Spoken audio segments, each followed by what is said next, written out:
Guys, kung naghahanap kayo ng electric screwdriver na pwede nating gamitin pagbaklas ng mga appliances, pang DIY. So, ito pong tools na to, napakalakas nito mga idol. Kahit na mahigpit yung tornilyo, kayang-kaya pong tanggalin ito. So, ito po yung K-LAT electric screwdriver. So, ang maganda dito mga idol, kapag bumili ka, kasama na po yung itong lagayan niya.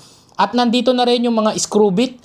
So ayan, yung mga basic na ginagamit natin, and then meron din dito mga star. At ito kasama na po yung mismong charging cable niya. Dahil itong electric screwdriver natin mga idol ay rechargeable po siya dito.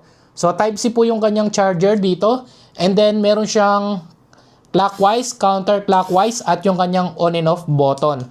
So magnetic po ito mga idol, tinatanggal lang natin siya ng ganyan. And then ito may kasama siyang extension para medyo mahaba. And then, ito po yung kanyang screw bit. So, dinidikit lang po yan dyan. Sobrang kapit, hindi talaga siya nalalaglag mga idol.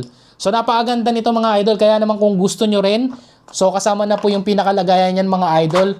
Check out mo na lang dyan sa yellow basket natin.